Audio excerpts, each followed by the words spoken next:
Roku's 2017 lineup of Roku players came out a few weeks ago. If you've been watching my YouTube channel, you know I've been doing head-to-head comparisons of them, breaking them down, doing unboxings. But I wanted to take a moment and just talk about the lineup as a whole now. Now that I've had them all, I've played with them all, I've put them against their 2016 counterparts, against each other. Let's chat about what devices stood out to me, which ones I would recommend upgrading to, which ones I would say are not worth spending the money to immediately upgrade to. So let's kind of dive in here, and I want to give you my first impressions after playing with them. Now, right off the bat, we got to talk about that new Roku Remote. It is an excellent addition to the Roku lineup. It really helps Roku players stand out from the competition.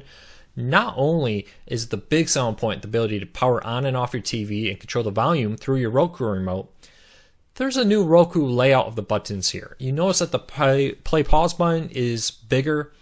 They just feel more natural, easier to find when you're not looking at the remote, and it's just more comfortable. The placement of the buttons are slightly different. They're slightly bigger.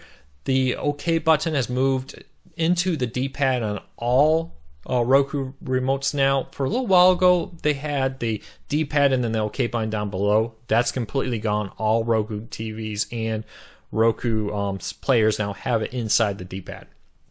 Really love that feature. And it feels right in your hand. They definitely took their time to upgrade the look and the feel of the remote. And I know a lot of people have asked, can I upgrade to this remote on my existing Roku player? Not at this time. I'm assuming because they're trying to meet demand for the 2017 launch that they're not selling this remote separately. Maybe after the holiday season, after they deal with the rush of demand for the player, that may happen. But right now, if you want this remote, you have to buy a new player. And I'm sure for some people that this remote may be enough to do just that. Let's kind of dive into the next one up here. Roku Express. This is the 2017 lineup here. Roku Express is still at $29.99. 5 times more powerful than the 2016 version. And this is the player that I would say if you have the 2016 Express, drop the $30 again. Trust me, you'd be happy you did. The 2017 one is more powerful. I'll put a link down to it in the show notes on my breakdown head-to-head. And it's physically the same. A little bit nicer remote. Again, bigger play pause buttons. But the big selling point here is the fact it is fast. For example, in my reboot test, I was able to basically launch Netflix and start streaming a show before the 2016 version finished rebooting. So from a head-to-head comparison, you will notice a significant improvement in power with the 2017 Roku Express. Spend the money, it's worth it. Next up is the 2017 Roku Stick. This replaces the 2016 one. It's an HD stick, but it adds a few features. Voice search on the remote, which is pretty cool. The play or power on and off is great. The ability to control the volume from your remote is great. And larger play pause buttons like all the others. Performance, not a very big difference here. It's basically the 2016 Roku Stick with a new remote, which is pretty cool. If you had an option, you're buying new right now, and you had an option between buying a cheaper 2016 or the 2017, spend the extra $10-20, get the 17. The new remote is well worth the extra $10. Next up is the 4K stick, the Roku Stick Plus, they call this one. It is replacing the Premier line. There is no more Premier or Premier Plus. That is gone, discontinued, in favor of the Roku 4K stick. Now, I am very excited about this stick. I'm very pleased with it. It exceeded my expectations. A few selling points here. Again, you have the voice remote, you have the better play pause buttons, all that stuff I talked about, and then all the others, power on and off volume. But they took the Wi-Fi antenna out of the stick and put it on the cable. Now that does a few things here. A, it pulls the antenna away from your electronics a little bit. Well, it's not a complete barrier there. The ability to get it away from your processor, your RAM, the electronic noise does help improve the performance. The second part there is it also allows the antenna to be bigger and give better reception. When you're cramming everything into a tiny stick, there's some compromises. And one of the compromises in the past has been a smaller Wi-Fi antenna, which doesn't perform quite as well as the boxes. While with this new version, the Wi-Fi antenna is on the stick, and it definitely seems to do a better job with picking up weak Wi-Fi signals, which is pretty cool. It's right down here on the cable. It's super simple, nothing special. You just plug it into your Roku, and the Roku does the rest of it. I would say that is probably one of the most ingenious changes that Roku did in this year's lineup. So again, would I upgrade to this if you have the Premier line? No, I probably wouldn't. If you're very happy with the Premier and you don't travel with your Premier, this is probably not the one. I will, though, probably use this as my new travel stick.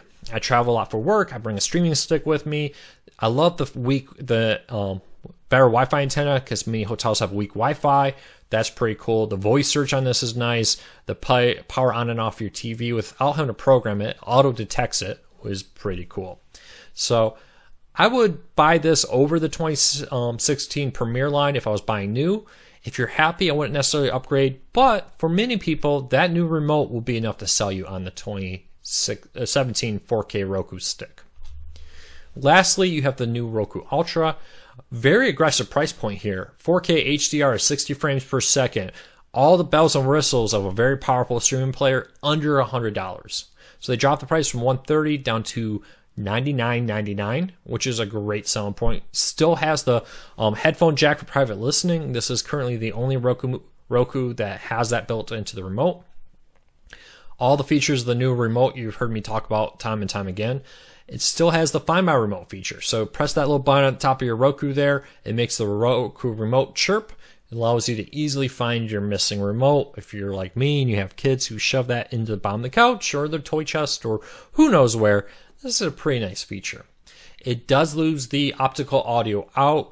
Roku didn't really say why, but my assumption is if you're trying to get the price under $100, something had to go. Optical audio out is something not a lot of people use anymore. Amazon dropped them. Last year's model removed the optical audio out, replaced it with a micro SD card. This one drops that. Still has the micro SD card. Still has the USB port on the side for loading external media files and so forth. So highly recommend it. It's a great device that allows you to do everything you want. Would I upgrade? Maybe not. Again, the new remote is a great selling point. Will drive a lot of people to upgrade. The performance is not going to make you want to run out and upgrade because it's very similar to the previous Roku lineup. So there you go. There's my lineup. The one Roku player I would really recommend everybody upgrade to is the Express if you have the 2016 version. Beyond that, I would say if you have the decision of buying a used or cheap 2016 or getting the little extra money and spending it on the 2017 version, spend a few $10-20 and get the 2017 version because it is a nice upgrade. The remotes are nice. The features are nice. I am very impressed with it. So there you go. There's my first impressions. I am proud to say that the Roku 2017 lineup is a nice setup. I will be, though, doing more head-to-head comparisons. Keep an eye on the channel for that. Have the new Roku devices going to be put up against the Fire TV 2017 and the Apple TV box and vice versa. So check that out coming forward in the weeks to come. But for now, there's my first impressions of the 2017 Roku lineup. If you like this video, give us a thumbs up. It really does help. And check us out on Facebook and Twitter at Cord Cutters News. And join us every Wednesday, 8 p.m. Eastern, right here on YouTube for a weekly Q&A where we spend an hour answering your cord cutting related questions every Wednesday on YouTube, helping you save money by breaking free of the high cost of cable.